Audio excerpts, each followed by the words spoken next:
അച്ചുമോനും പാറമോളും കൂടി ഈ ബസ് കയറി പോകുന്നത് എങ്ങോട്ടാണെന്നറിയോ? തൃശ്ശൂർക്കാണ് കേട്ടോ. അന്ന് പാറമോളുടെ ഒരു ഡാൻസിന്റെ അമ്പലത്തിൽ. അപ്പൊ റെന്റിന് എടുക്കാന്ന് വിചാരിച്ചു ഡ്രസ്സ്. പാറുവിന് തിളങ്ങുന്ന ഡ്രസ്സ് തന്നെ വേണം. അപ്പൊ റെന്റിന് എടുക്കല്ലേ നല്ലത്. അങ്ങനെ ദാ അച്ചുമോൻ കൊണ്ടുപോവാണ് കേട്ടോ. അച്ചുമോൻ പിന്നെ നന്നായി നോക്കിക്കോളും എന്ന് എനിക്കറിയാം. അതുകൊണ്ട് അച്ചുമോന്റെ കൂടെ വിടാൻ എനിക്ക് ധൈര്യമാണ് കേട്ടോ. അങ്ങനെ തൃശ്ശൂർ എത്തി. അവിടെ നിന്ന് ഒരു ഓട്ടോയും വിളിച്ച് അവര് ഡ്രസ്സ് റെന്റിന് എടുക്കുന്നിടത്ത് എത്തി. ഇതൊക്കെ കാണുമ്പോൾ നിങ്ങൾ വിചാരിക്കും നല്ല അടിപൊളി ഡാൻസ് ആണ്. ഡാൻസ് ഒന്നും പഠിച്ചിട്ടില്ല, അതാണ് ഒരു രസം. പഠിച്ചില്ലെങ്കിലും അവളുടെ ഒരു ആഗ്രഹമല്ലേ കളിച്ചോട്ടെ ഞങ്ങളും വിചാരിച്ചു. അങ്ങനെ ഇതാണ് പാറമോൾ എടുത്തത് കേട്ടോ. അവിടെ നിന്നൊരു ജ്യൂസൊക്കെ മേടിച്ച് അച്ചുമോൻ ദാ തിരിച്ച് ബസ്സിൽ കൊണ്ടുവരാണ്. രണ്ടുപേരും കൂടി ഇതാ പാട്ടൊക്കെ പാടിയിട്ടാണ് വരണേ കേട്ടോ.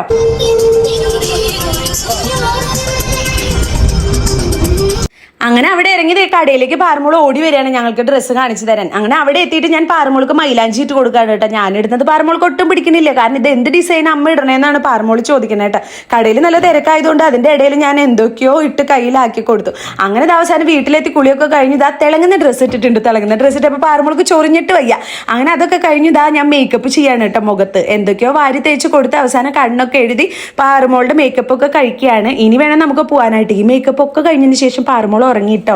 ഞങ്ങളാണ് പോയത്. അതിനുശേഷം കുറേ കഴിഞ്ഞിട്ടാണ് പിന്നെ പാറമോളെ അച്ചുമോൻ കൊണ്ടുവന്നത്. ഇനി നമ്മൾ അവിടെ എത്തിയിട്ട് ഇനി ഇവിടെ നിന്ന് നമുക്ക് ഡാൻസ് കളിക്കാനായി പാറമോൾ വെയിറ്റ് ചെയ്ത് നിൽക്കുകയാണ്. അപ്പോൾ പ്രത്യേകം ശ്രദ്ധിക്കണം, പാറമോൾ ഈ ഡാൻസ് പഠിച്ചിട്ടേ ഇല്ല.